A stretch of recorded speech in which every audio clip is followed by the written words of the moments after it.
Firman Tuhan pada pagi hari ini tetap akan berlanjut saudara, ya. Berbahagialah saudara-saudara yang telah mendengarkannya dan merenungkannya saudara. Sebab Tuhan Yesus memberikan makanan-makanan rohani yang terbaik bagi kita semuanya. Haleluya, praise the Lord. Wahyu pasal 11. Haleluya, Wahyu pasal yang ke-11. Ya, mungkin saudara-saudara sudah pernah membacanya, tetapi mungkin teman-teman yang lain belum. Makanya Pastor Daud singgung dulu, ya. Ini bukan ini yang kita bahas, tetapi Pastor Daud sedang mengingatkan saudara agar kita tetap maju, ya, tetap menjadi jemaat-jemaat yang bukan di halaman, saudara, bukan Kristen halaman, tetapi Kristen ruang kudus dan ruang maha kudus. Haleluya. Wahyu pasal 11 ayat 1 dan 2 saja, saudara. Ya, perhatikan Alkitab saudara, ya. Ya, ayat yang pertama, judulnya dua saksi Allah di sini. Kemudian diberikanlah kepadaku sebatang buluh, haleluya. Kemudian diberikanlah kepadaku sebatang buluh, ini untuk alat pengukur, seperti tongkat pengukur rupanya, saudaraku. Ya, dengan kata-kata yang berikut, bangunlah dan ukurlah bait suci Allah, itu mesbah, ya. Tabut perjanjian Allah ada di dalamnya. Ini bait suci, tabernakel. Bangunlah dan ukurlah bait suci Allah dan mesbah dan mereka yang beribadah di dalamnya. Ayat yang kedua, tetapi kecualikan pelataran bait suci. Pelataran itu halaman yang di sebelah luar, janganlah engkau mengukurnya, karena ia telah diberikan kepada bangsa-bangsa lain, dan mereka akan menginjak-injak kota suci 42 bulan lamanya. 42 bulan itu sama dengan 3,5 tahun, saudaraku. Nah, ini Alkitab sudah mencatat bahwa Kristen-Kristen halaman, ya, Kristen-Kristen level bawah, itu akan diserahkan kepada bangsa-bangsa dan akan menginjak-injak mereka selama 42 bulan, ya. Nah, saudaraku ini diberkati oleh Tuhan, 1 tahun itu 12 bulan, ya. 2 tahun itu 24 bulan, 3 tahun itu 36 bulan. Kemudian tambah setengah tahunnya lagi, 3 tahun setengah, jadi 42 bulan. Haleluya. Nah, saudaraku ini diberkati oleh Tuhan, ketika Tuhan sudah buka ini bahwa halaman, Kristen halaman itu yang berkutat, ya, dalam pertumbuhan rohani yang hanya selalu berbuat jatuh dalam dosa, bertobat, jatuh dalam dosa, bertobat, jatuh dalam dosa, bertobat, dan gak pernah naik-naik. Tetapi Kristen yang di ruang kudus, saudaraku, cukup melintasi satu kali saja. Dulu pernah berdosa, dulu pernah berbuat kejahatan di hadapan Tuhan, tetapi ketika menerima Yesus sungguh-sungguh, bertobat, dibaptis, dan tidak lagi mau di situ, dan sudah meninggalkan manusia lama, dan sekarang sudah naik ke ruang kudusnya Tuhan. Haleluya, praise the Lord, ya. Jadi saudaraku yang diberkati oleh Tuhan, kita harus terus berjuang untuk masuk ke ruang kudusnya Tuhan. Haleluya. Nah, mari sama-sama kita buka apa yang akan kita bahas pada pagi hari ini. Inilah dia, saudaraku, Wahyu pasal 3 ayat yang ke-7, saudara. Haleluya. Wahyu yang ketiga ayat yang ke-7. Praise the Lord. Kita akan bahas, saudara, di sini dari kitab Wahyu pasal yang kedua, ya, sampai Wahyu pasal yang keempat, pasal yang ketiga terakhir, ya. Ini berbicara membahas tentang ketujuh jemaat. Ketujuh jemaat. Yang pertama di Wahyu pasal 2, jemaat Efesus, kemudian jemaat Smyrna, jemaat di Pergamus, kemudian jemaat di Tiatira, lalu masuk ke jemaat di Sardis, kemudian masuk lagi di jemaat Philadelphia, lalu jemaat di Laodikia, saudaraku. Ada 7 jemaat di sana. Nah, mungkin kita bertanya ketika kita bahas ini, nah, Pastor Daud, kita kan ada di Indonesia, dan kita tidak ada di antara jemaat ini satupun. Bagaimana ceritanya? Saudaraku ini berkati oleh Tuhan, memang kitab Wahyu ini waktu itu ditulis ketika Nabi Yohanes di Patmos mendapatkan pesan Tuhan agar dikirimkan surat kepada setiap jemaat-jemaat. Jemaat-jemaat itu adalah rintisan daripada rasul-rasul ketika mereka sedang memberitakan Injil kebenaran Allah. Jadi di beberapa kota sudah berdiri yang namanya jemaat, ya. Ada yang namanya jemaat di Efesus, itu di kota Efesus. Lalu Tuhan memberikan pesan sama mereka. Lalu Ada lagi jemaat yang ada di Smyrna, ini nama kota saudara. Lalu Yohanes menuliskan surat sesuai dengan pesan Tuhan dan mengirimkannya kepada jemaat di Smyrna. Begitu juga jemaat di Pergamus dan sampai ke 7 jemaat itu. Nah saudara ini berkati oleh Tuhan, ketika kita membaca ini, jangan kita berpikir ini kan buat untuk jemaat di sana. Saya sendiri di Indonesia, saya jemaat GPDI, saya jemaat HKBP, saya jemaat GBI. Saudaraku ini berkati oleh Tuhan, bukan itu maksudnya.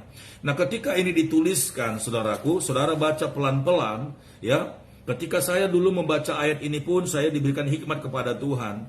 Dan sekalipun ini diperuntukkan untuk jemaat yang ada di Asia Timur sana saudara, haleluya. Tetapi perjalanan rohaninya ini sama seperti perjalanan rohani setiap kita. Jadi ketika saudara baca dari jemaat Efesus, perhatikan baik-baik. Karena semua teguran-teguran nasihat-nasihat firman Tuhan yang di sana itu sama persis dengan pertumbuhan rohani yang sedang kita alami. Ya, waktu saya baca pertama sekali dulu untuk jemaat di Efesus, saya baca saudara, ini persis sekali dengan pertumbuhan rohani saya. Lalu ada banyak teguran-teguran dan ada banyak nasihat firman Tuhan seperti Wahyu pasal 2 ayat 4. Namun demikian aku mencela engkau karena engkau telah meninggalkan kasihmu yang semula. Nah, saudaraku yang berkati oleh Tuhan, ya, semua surat-surat untuk ke-7 jemaat ini adalah perjalanan rohani bagi setiap kita yang membacanya sekarang, saudara. Haleluya. Nah, ada banyak orang dulunya mengawali dalam roh tapi mengakhirinya dengan daging. Ya, ketika dia mulai cinta mula-mula dengan Tuhan, menggebu-gebu saudaraku. Beberapa tahun yang lalu, mungkin beberapa puluh tahun yang lalu ketika dia masih remaja, dia pernah sempat masuk dengan melayani ya. Ikut KKR, ikut seminar, pokoknya menggebu-gebu. Tetapi setelah dia menikmati masa produksi pekerjaan atau menikah, saudara, dia mulai kendor dan hampir-hampir tidak pernah ke gereja, saudara. Melayani pun tidak, jangankan melayani ya, ke gereja pun jarang, saudara. Saya tidak tahu karena apa, mungkin karena sudah terlalu sibuk dengan pekerjaan, sudah terlalu sibuk dengan bisnis, sudah terlalu sibuk dengan rumah tangga, akhirnya semuanya ditinggalkan. Nah, Tuhan bilang, ya, dia sudah menjadi tawar, cinta mula-mulanya sudah hilang, saudaraku. Jadi mulailah dari hari ini coba baca, ini PR buat saudara dan saya juga. Baca dari jemaat yang pertama tadi, jemaat di Efesus pelan-pelan, saudara.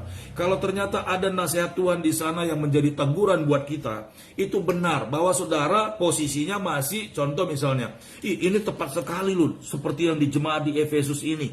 Haleluya. Nah, jadi jangan tutup pintu hatimu. Ternyata saudara ya berdiri di jemaat Efesus. Jangan bayangkan Efesus itu ada di daerah timur sana, saudara. Tetapi ini nasihat buat kita, ternyata kondisi rohani saya sama persis dengan jemaat di sana. Lalu ingat dan perhatikan teguran-teguran dan nasihat Tuhan, apa yang harus diperbaiki, saudaraku.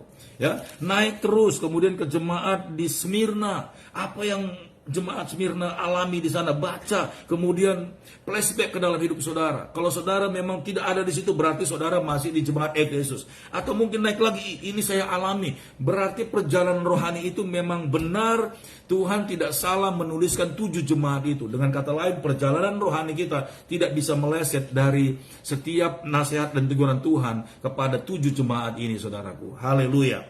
Nah, pada pagi hari ini kita akan masuk di jemaat Philadelphia. Seperti pengajaran beberapa hari yang telah kita terima, saudaraku.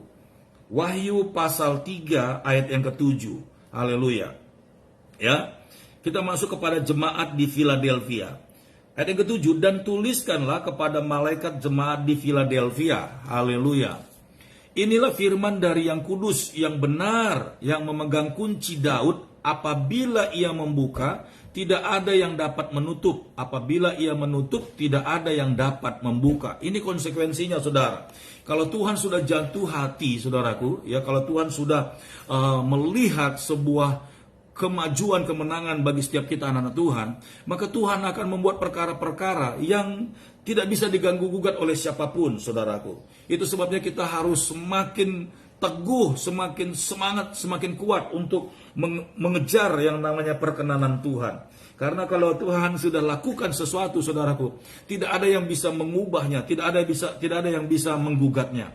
Ayat 8, aku tahu segala pekerjaanmu, lihatlah aku telah membuka pintu bagimu yang tidak dapat ditutup oleh seorang pun. Aku tahu bahwa kekuatanmu tidak seberapa, namun engkau menuruti firmanku dan engkau tidak menyangkal namaku. Ini yang saya bilang kemarin, saudaraku, bahwa ketika kita berjalan bersama dengan Tuhan, ya, mengikuti perintah-perintah Tuhan, Tuhan itu tidak pakai standar dunia. Seperti apa yang kita tahu sekarang, bahwa gereja-gereja membuat sebuah standar ukuran agar orang-orang yang dikatakan berhak untuk melayani di mimbar, bahkan melayani di jemaat, saudaraku, itu harus banyak standar, ya. Apalagi sekarang ini kita lihat banyak hamba-hamba Tuhan mengejar jabatan, saudaraku. Saya tidak mengerti. Apakah karena mereka sudah lulus dari sekolah tinggi teologi sudah menjadi lebih berkenan di hadapan Tuhan? Saya tidak mengerti, saudaraku. Ya, bukan itu standarnya. Standarnya ini adalah Alkitab, saudaraku. Standarnya ini adalah firman Tuhan. Buat apa kita punya ijazah sampai S5, saudaraku? Tetapi kita tidak bisa melakukan. Kita tidak setia dan tidak taat kepada perintah-perintah Tuhan. Buat apa, saudara? Haleluya. Nggak ada gunanya. Bukan berarti kalau orang itu sudah doktor barangkali, doktor teologi, waduh, mendok sekali, saudaraku. Semua buku dan sejarah itu ada di kepalanya. Tapi apakah dengan cara seperti itu dia sudah lebih berkenan di hadapan Tuhan? Tidak, saudaraku, tidak. Dengar baik-baik di sini. Ini nasihat firman Tuhan, ya. Aku tahu bahwa kekuatanmu tidak seberapa. Kekuatan ini bisa bicara secara fisik, bisa bicara secara keadaan, saudaraku. Ya, keadaanmu. Kita mungkin bukan orang yang sekolahan, saudara. Kita mungkin bukan orang yang punya titel. Kita mungkin bukan orang-orang yang statusnya ini di masyarakat ini terkenal. Kita mungkin tidak punya kehormatan manusia, tetapi kita punya yang namanya cinta akan Yesus. Kita setia, kita taat kepada perintah-perintah Tuhan. Kita menghormati Tuhan dalam segala hal. Tidak pernah mau menyakiti hati Tuhan. Bahkan berbuat dosa pun kita sudah tidak berani. Justru ini yang Tuhan katakan kepada kita, saudara. Haleluya. Namun engkau menuruti firmanku dan engkau tidak menyangkal namaku. Haleluya, praise the Lord. Nah, kalau saudara ada di posisi ini, berbahagialah saudara. Mungkin orang-orang lain mencibirkan saudara. Ah, kau ini dari mana kamu tahu? Kamu aja nggak sekolah, ya. Kamu aja kalau dilihat lulusan sekolahnya lulusan SD, sok-sokan. Paling kau cuma bisa membaca doang. Saudaraku yang diberkati oleh Tuhan. Ketika saudara cuma hanya bisa membaca pun, saudaraku, haleluya, Tuhan mau pakai itu untuk melayani Tuhan. Sekali lagi, bukan karena ukuran standar dunia kita berkenan di hadapan Tuhan, tetapi karena ketulusan hati kita mencintai Tuhan. Karena ketulusan hati kita untuk melayani Tuhan, saudara. Kekuatanmu tidak seberapa, Tuhan tahu. Tapi Tuhan akan bukakan tingkat-tingkat di langit. Kalau Tuhan, dengar baik-baik, kalau Tuhan sudah berpihak kepada saudara, kalau Tuhan sudah berpihak kepada Pastor Daud, orang di luar sana mungkin lebih hebat standar pengetahuannya. Mungkin lebih luas wawasannya, pemahamannya tentang Alkitab. Tapi kalau Tuhan sudah ketulungan jatuh cinta kepada saudara, haleluya, dia tidak akan berpaling kepada yang lain. Dia akan menaruh hatinya terus kepada saudara. Dia akan membuka terus meterai demi meterai, meterai demi meterai. Dan dia akan memberitahukan rahasia-rahasia kerajaan Allah kepadamu. Sampai orang lain itu cemburu, saudaraku. Orang lain bulak-balik baca Alkitab tapi tidak mendapatkan rahasia yang Allah taruh di dalamnya. Orang lain sampai berguru belajar sampai kemana-mana, saudaraku. Tetap Tuhan tidak akan bukakan pintu-pintu rahasia meterai-meterai itu. Karena orang yang mampu membuka meterai itu adalah orang yang dekat di hati Tuhan. Dengar baik-baik, saudaraku, jangan kecil hati, karena perlombaan iman ini bukan karena persyaratan standar dunia, tapi perlombaan rohani ini Tuhan pakai standarnya surga, saudaraku. Tetap kejar hadirat Tuhan. Nggak usah peduli. Itu sebabnya orang-orang lain sampai bengong, saudara. Alkitab harus digenapi. Orang yang bodoh akan mempermalukan orang yang berhikmat, saudaraku. Haleluya. Ketika Tuhan berbicara kepadamu, kemarin kita sudah bahas dari kitab Amos pasal 3, saudara. Bagaimana Allah Bapa tidak akan melakukan sesuatu sebelum dia berbicara kepada hamba-hambanya, para nabi. Mungkin kita tidak menjadi nabi, saudara, tapi pengurapan nabi, mendengar suara Tuhan dan menyampaikan isi hati Tuhan luar biasa. Sehingga setiap apapun yang keluar dari mulut saudara menjadi penentu atas bangsa-bangsa, menjadi penentu atas gereja saudara, menjadi penentu atas keluarga besar saudara, menjadi penentu di mana kota saudara tinggal. Praise the Lord. Tangkap pesan itu baik-baik. Mumpung saudara naik dan dipercayakan Tuhan hal-hal yang luar biasa. Saudaraku ini berkati Tuhan, bilang sama Tuhan, ini aku Tuhan, aku siap Tuhan Yesus, aku siap saudaraku. Haleluya. Jadi hati-hati ketika Tuhan sudah meletakkan sesuatu yang sangat penting ini. Kalau Tuhan sudah mempercayakan kepadamu sesuatu yang besar itu, saudaraku, tetaplah jujur dan setia. Haleluya. Jangan mau digoyangkan dengan tawaran-tawaran dunia. Karena hikmat Allah begitu mahal bagi dunia ini. Hikmat Allah begitu mahal bagi orang-orang fasik. Hikmat Allah, kecerdasan Allah begitu mahal bagi orang-orang kaya di dunia ini, saudaraku. Haleluya. Mereka boleh cari solusinya kemanapun mereka cari, mereka tidak akan ketemukan. Karena Tuhan sudah meletakkan rahasia. Kunci kerajaan Allah itu ada di tangan saudara, ada di hikmat saudara, ada di perkataan saudara. Ketika waktunya tiba, saudara berkata-kata, itulah jawabannya, saudaraku. Semua persoalan orang-orang yang ada di sekitarmu selesai. Semua problem, sakit, penyakit yang ada di sebelah kiri kananmu, ketika engkau berkata-kata, cukup satu kata saja, karena Tuhan sudah taruh kuncinya. Ada rahasia di sana. Selesai semuanya, saudara. Haleluya. Praise the Lord. Ada banyak orang, saudaraku, akhirnya jatuh dalam persoalan. Sakit, penyakit kah, kebangkrutan kah, persoalan rumah tangga kah, saudaraku. Dengar baik-baik. Mereka tidak tahu bagaimana cara menyelesaikannya. Mereka cari jawabannya, mereka tidak menemukannya. Ketika Tuhan membukakan hikmat itu, saudaraku, dan saudara berkata-kata, menyampaikan pesan Tuhan itu, terjadi solusi, saudaraku. Haleluya. Nah, pernah Pastor Daud katakan, kan? Pernah Pastor Daud cerita di sini. Ada satu keluarga yang sudah generasi yang keberapa, saudaraku. Mereka bingung kenapa setiap kali mengerjakan pekerjaan, bisnis apapun selalu gagal, ambruk.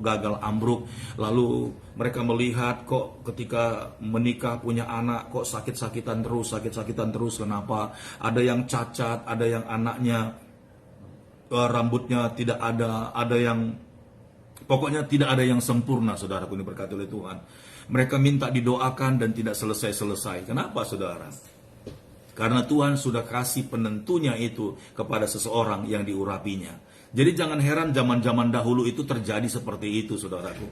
Contoh Naaman, ya, contoh Naaman, saudara.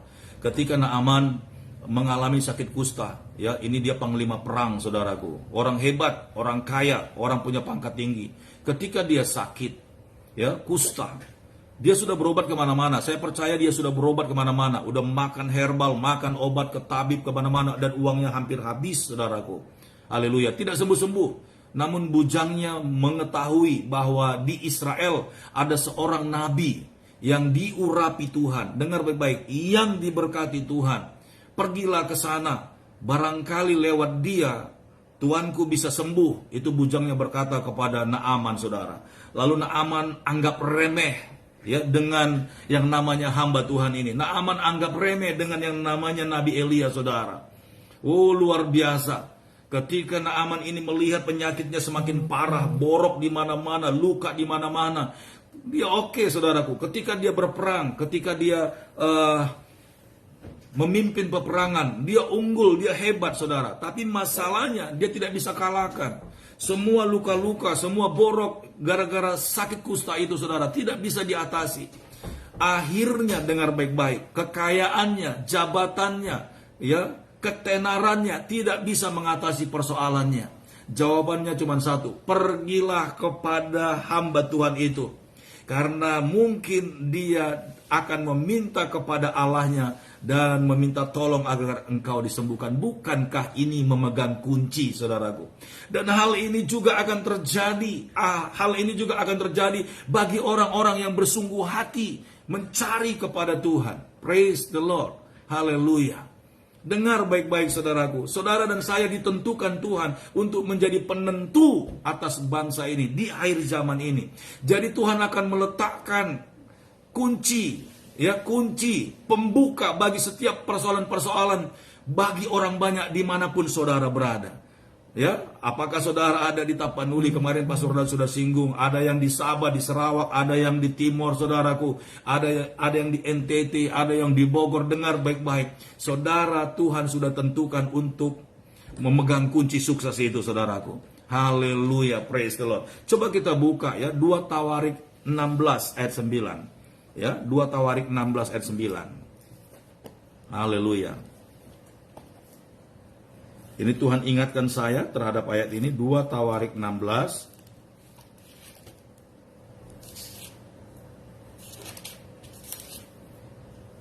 Iya, sabar ya teman-teman ya. Kalau saudara buka Alkitab, ada Alkitab langsung buka ya, 2 Tawarik 16. Iya, 2 Tawarik 16 ayat yang ke-9. Demikian firman Tuhan, saudara. Karena mata Tuhan menjelajah seluruh bumi. Untuk apa, saudara? Untuk melimpahkan kekuatannya kepada mereka. Mereka siapa? Yang bersungguh hati terhadap Dia. Dalam hal ini engkau telah berlaku bodoh. Oleh sebab itu mulai sekarang ini engkau akan mengalami peperangan. Saudaraku diberkati oleh Tuhan. Mata Tuhan menjelajah ke seluruh bumi untuk mencari orang-orang yang berkenan di hadapannya. Untuk apa? Untuk melimpahkan kekuatannya kepada mereka yang bersungguh hati terhadap Dia. Itu adalah saudara dan saya. Haleluya. Tuhan Yesus itu gak main-main. Allah kita gak main-main. Dia memang mencari orang-orang yang dapat dipercaya, saudaraku. Haleluya. Mencari orang-orang yang dapat dipercaya. Jangan saudara salah melangkah. Karena ada banyak orang-orang akhirnya menyalahgunakan kasih karunia Tuhan. Apakah ini bisa dikatakan pengurapan? Apakah ini bisa dikatakan kuasa? Ya, itu bisa saja, saudaraku.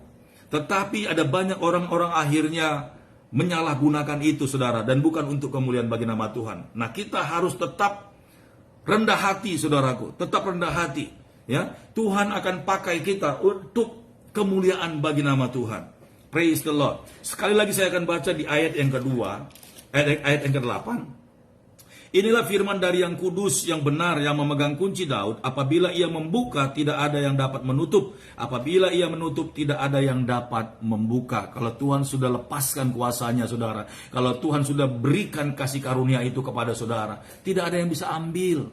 Tidak ada, saudaraku. Ya, tidak ada. Makanya tetap berbuah-buah, tetaplah eksis. Saudara melayani di mana hari ini? Ambil bagianmu. Apakah saudara menjadi pendoa syafaat? Tetaplah menjadi pendoa syafaat. Apakah saudara menjadi pemberita firman? Tetaplah menjadi pemberita firman. Apakah saudara menjadi singer? Tetaplah, karena Tuhan akan pakai semua jabatan itu. Mungkin saudara bilang, Pastor Daud, saya belum melayani di gereja, saya tidak melayani di mimbar, saya tidak menjadi WL, saya tidak menjadi singer, saya tidak menjadi pengkhotbah. Saya mau bilang, saudara, apa yang saudara bisa kerjakan di luar gereja, lakukan, saudara. Ya, saudara bisa berdoa bagi banyak orang lain, kunjungi orang-orang sakit, kunjungi orang-orang yang miskin. Mungkin saudara tidak bisa memberi uang, tapi berilah waktumu, berilah perkataan firman dari mulutmu, mulailah peduli, mulailah share dengan orang-orang, mulailah memperhatikan orang-orang sekitarmu, karena Tuhan akan tambahkan kasih karunia itu kepada saudara. Haleluya. Ayat yang ke-8, aku tahu segala pekerjaanmu, lihatlah aku telah membuka pintu bagimu yang tidak dapat ditutup oleh seorang pun. Aku tahu bahwa kekuatanmu tidak seberapa, namun engkau menuruti firmanku. Kata menuruti apa yang firman Tuhan katakan, kerjakan, saudara. Karena dengan demikian kita mulai membangun yang namanya ketaatan. Ketika Allah berfirman, mulai sampaikan, disitulah kita mulai dibangun kerendahan hati kita, saudara. Haleluya. Ya, namun engkau menuruti firmanku dan engkau tidak menyangkal namaku. Haleluya. Banyak orang yang sebenarnya mau dipakai sama Tuhan, karena Tuhan sudah taruh programnya di dalam hatinya. Tapi orang itu lari, orang itu tidak mau dipakai Tuhan, orang itu mengingkari panggilannya. Orang-orang ini akan mengalami sesuatu, saudaraku. Ya, lihat ayat 9. Lihatlah beberapa orang dari jemaah iblis, yaitu mereka yang menyebut dirinya orang Yahudi, tetapi yang sebenarnya tidak demikian, melainkan berdusta. Akan kuserahkan kepadamu, sesungguhnya aku akan menyuruh mereka datang dan tersungkur di depan kakimu dan mengaku bahwa aku mengasihi engkau. Ini yang saya bilang kemarin. Bahkan sampai keluarga-keluargamu pun mungkin akan menghujat engkau. Bahkan orang-orang yang paling dekat sekalipun akan menganggap engkau aneh, saudaraku. Ya, satu suku, sama-sama satu suku, satu Yahudi, saudaraku. Ya, tapi mereka mengumpat, mereka menghina, mereka mengejek, mereka memaki-maki, mereka memfitnah. Jangan takut, saudaraku. Haleluya. Ya, orang-orang seperti saudara dan saya ini akan mengalami yang namanya umpatan, yang mengalami yang namanya fitnahan, yang mengalami yang namanya maki-makian, cacian. Tetap tenang, saudara. Ya, memang sakit hati, ya, kita nggak berbuat jahat sama orang, kita menolong orang, justru kita difitnah. Kita sudah bantu orang, justru kita yang difitnah. Sudah kita berbuat baik, justru kita yang difitnah. Tetap tenang, saudaraku. Haleluya. Karena akan tiba saatnya, akan tiba waktunya, mereka akan Tuhan paksa datang dan berlutut di bawah kakimu, saudaraku. Haleluya. Tuhan akan membuat satu apapun yang di hadapan Tuhan baik, sehingga mereka melihat bahwa engkaulah yang benar, engkaulah yang bersungguh-sungguh mengikut Tuhan. Ya, mungkin mereka juga orang agama Kristen, mungkin mereka juga di gereja yang sama, saudara. Tetapi kebangunan rohani itu berbeda. Setiap kita harus bikin keputusan, setiap kita harus bikin komitmen di hadapan Tuhan. Nah, orang-orang akan melihat kita ini aneh, orang-orang akan melihat kita ini ya tidak seperti yang biasanya. Lalu mereka mulai ngomong-ngomongin saudara, mereka mulai menggosipi saudara, mereka mulai memfitnah, menceritakan hal-hal yang buruk. Tetap tenang dalam hadirat Tuhan. Haleluya. Karena suatu kali kelak, dengar baik-baik, Tuhan akan buat mereka tersungkur di bawah kakimu. Haleluya, praise the Lord. Jawabannya cuma satu, tetaplah setia. Kekuatanmu tidak seberapa, kau tidak bisa bela diri, kau tidak punya standar jabatan backing ataupun, saudara tidak bisa bermegah dalam kekuatanmu. Tapi Tuhan punya alasan untuk membela saudara. Haleluya. Kalau saudara belum nyampe di sini, saudaraku, kalau saudara belum sampai di sini, saudara masih disanjung-sanjung karena saudara ikut semua organisasi, saudara masih ikut semuanya struktur ajaran nenek moyang, saudara mungkin dianggap mereka orang baik. Dengar, saudara-saudaraku, kalau dunia yang menilai saudara baik, berarti terbalik dengan Tuhan. Apa yang dikasihi dunia itu dibenci oleh Tuhan, tapi apa yang dibenci dunia itu adalah dikasihi Tuhan. Dengar, saudaraku, ini berkati oleh Tuhan. Memang menjadi orang yang spesial di hadapan Tuhan tidak mudah, saudaraku. Tapi orang-orang yang menang sampai akhirnya dia mendapatkan mahkota. Haleluya. Kita teruskan, saudaraku. Ya. Saya akan baca di ayat 9 tadi, ini dahsyat. Lihatlah beberapa orang dari jemaah iblis, yaitu mereka yang menyebut dirinya orang Yahudi, tetapi yang sebenarnya tidak demikian. Haleluya. Sama-sama satu suku, saudaraku. Sama-sama satu generasi. Tetapi apa yang mereka lakukan? Mereka bukan menyembah Tuhan. Labelnya mungkin gereja, saudaraku, ya, gereja A, gereja B, gereja C. Tapi yang mereka sembah siapa? Ini Alkitab yang ngomong, bukan Pastor Daud. Ini bukan berbicara tentang ada agama lain, tidak, saudaraku. Ini untuk jemaat saudara boleh lihat, ini untuk jemaat di Philadelphia. Haleluya, ya. Ini untuk jemaat di Philadelphia. Tetapi ada orang-orang yang mengaku orang Yahudi, tapi mereka beribadah menyembah iblis, bukan menyembah Tuhan. Ya, mereka beribadah untuk menyenangkan manusia, bukan menyembah Tuhan. Mulutnya menyebut Yesus, mulutnya menyebut Tuhan, tapi hatinya jauh daripadaku. Haleluya. Mereka berdoa atas nama Tuhan, tapi yang mereka kerjakan adalah melakukan berhala, ya, menyembah kepada klinik-klinik, melakukan ritual-ritual kesesatan, ya. Haleluya. Kalau ditanya agama apa? Agama Kristen. Padahal mereka tidak menyenangkan hati Tuhan. Dengar baik-baik, saudaraku. Engkau yang bertahan dalam kebenaran, ya, engkau akan dicibir. Apa-apaan itu? Semenjak dia ini masuk gereja itu, aku lihat dia berbeda, berubah. Dia tidak lagi ikut dengan apa yang kita sering lakukan. Bahkan dia sudah mulai keluar dengan ajaran-ajaran yang turun-temurun kita hidupi. Apaan itu? Apaan itu? Dengar saudaraku yang dikasihi oleh Tuhan. Ini harus terjadi. Haleluya. Karena engkau menuruti firman-Ku, ayat yang ke-10. Untuk tekun menantikan Aku, maka Aku pun akan melindungi engkau. Sekali lagi, ayat yang ke-10. Karena engkau menuruti firman-Ku, untuk tekun menantikan Aku, maka Aku pun akan melindungi engkau dari hari pencobaan yang akan datang atas seluruh dunia, untuk mencobai mereka yang diam di bumi. Ini yang kemarin saya katakan, sekalipun sistem dunia ini, saudaraku, menggunakan sistem satu mata uang ekonomi. Kalau kita tidak dibikin barcode, saudaraku, kita tidak termeterai dengan mereka, kita tidak ikut dalam sistem kerja mereka, kita tidak bisa menjual, kita tidak bisa membeli. Tapi percayalah saudaraku, Alkitab sudah menulis bahwa sekalipun musim, masa-masa kesulitan, krisis ini terjadi, Tuhan punya cara untuk menolong orang-orangnya Tuhan. Kalau Elia di pinggir sungai Kerit itu dalam kelaparan selama bertahun-tahun, saudaraku, tapi Tuhan sanggup buat dia bertahan hidup. Burung gagak di udara dikirimkan Tuhan, dijadikan Tuhan, dibuat Tuhan untuk kirim daging kepada nabi ini. Setiap hari menjadi makanannya. Daging loh saudaraku. Haleluya. Bukankah daging itu adalah menu yang paling tinggi? Daging itu yang dia kasih sama Elia. Di musim kelaparan, saudaraku, orang cari beras, cari gandum aja susah. Apalagi daging, semua binatang pada mati kelaparan. Tapi setiap hari burung gagak itu datang mengantarkan daging kepada nabi ini. Saudaraku, saudara dan saya juga akan menghadapi hal ini. Karena kita tekun kepada firman Tuhan, taat dan setia kepadanya. Haleluya. Tuhan akan buat satu masa kesukaran besar. Itulah pencobaan yang Tuhan izinkan untuk menguji orang-orang yang bersungguh hati kepada Tuhan. Haleluya. Praise the Lord. Saya baca sekali lagi ayat 10. Karena engkau menuruti firman-Ku, untuk tekun menantikan Aku, maka Aku pun akan melindungi engkau dari hari pencobaan yang akan datang atas seluruh dunia, untuk mencobai mereka yang diam di bumi. Ini bukan hanya masalah makan saja. COVID-19 pun saudara dan saya masih hidup sampai hari ini, Tuhan akan lindungi. Kenapa? Karena Tuhan membutuhkan orang-orang yang punya roh keberanian untuk menyampaikan firman Tuhan.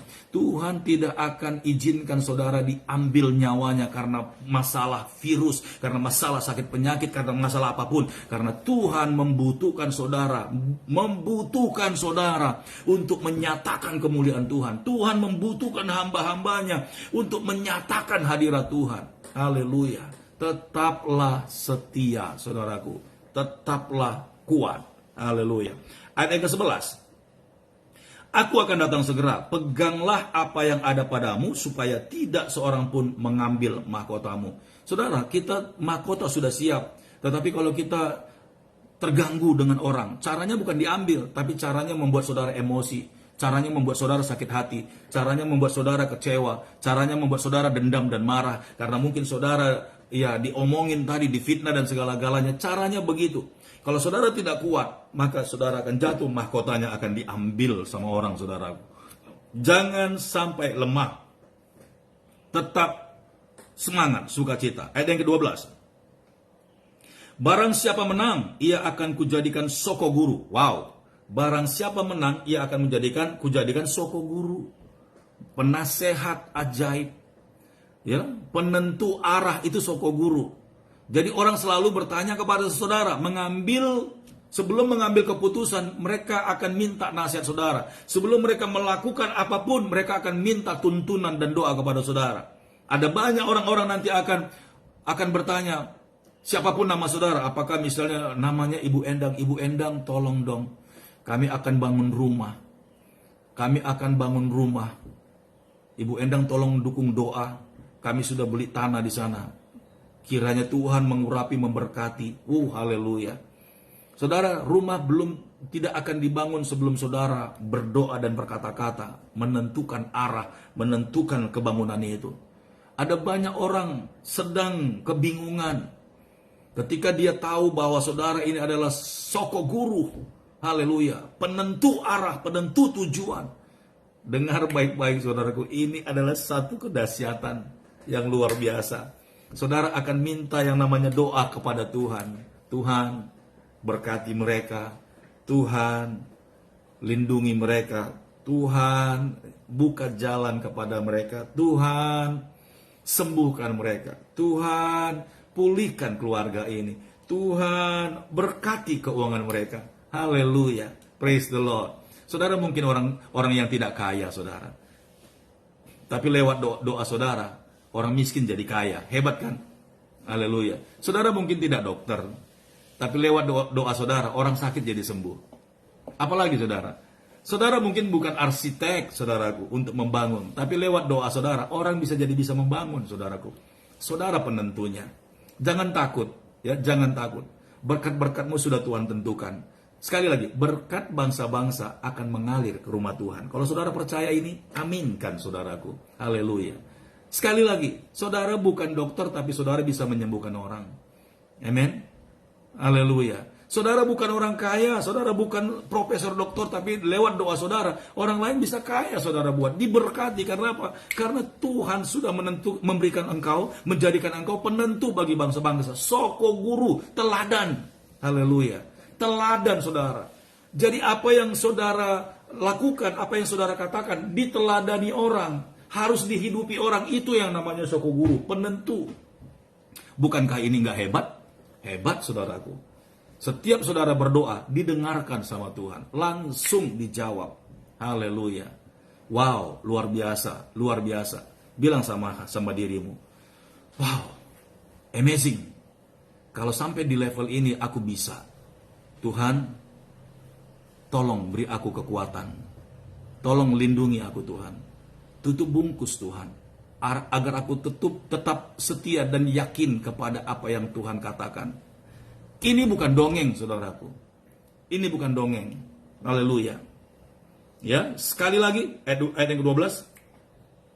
Barang siapa menang, ia akan kujadikan soko guru di dalam bait suci Allahku. Lihat, dan ia tidak akan keluar lagi dari situ, dan padanya akan kutuliskan nama Allahku, nama kota Allahku, yaitu Yerusalem baru, yang turun dari surga dari Allahku, dan namaku yang baru. Siapa bertelinga, hendaklah ia mendengar apa yang dikatakan Roh kepada jemaat-jemaat. Puji Tuhan, haleluya. Ya, saudara akan dicari oleh jemaat-jemaat. Saudara diam di rumah Tuhan, dan lihat, ini nama gelar yang ada di surga itu diberikan Tuhan kepadamu. Dan padanya akan kutuliskan nama Allahku. Wow. Dahsyat sekali, saudaraku. Ya, itu disematkan, saudara. Kalau orang lain gelarnya pendeta, doktor, STH, disematkan, saudaraku. Tapi saudara disematkan nama Allah. Nama kota Allahku, ya, Sion, Yerusalem, haleluya. Nama kota Allahku, yaitu Yerusalem yang baru, yang turun dari surga dari Allahku, dan namaku yang baru. Itu semuanya ada di dalam hidupmu. Namaku yang baru adalah, saudaraku, Yesus. Nama yang baru, si penyembuh, si pemulih, si penasehat. Semuanya nama yang baru yang ada di dalam Yesus, itu disematkan kepada saudara. Ketika orang-orang bertemu dengan saudara, dipulihkan. Ketika orang-orang berjumpa dengan saudara, disembuhkan. Ketika orang-orang ketemu dengan saudara, diberkati. Ketika orang-orang ketemu sama saudara, dipulihkan. Apalagi, saudara. Haleluya, praise the Lord. Puji Tuhan, saudaraku. Sampai di sini renungan pagi hari ini. Kiranya saudara diberkati, dan Tuhan Yesus menyertai kita semuanya. Haleluya, haleluya. Amin.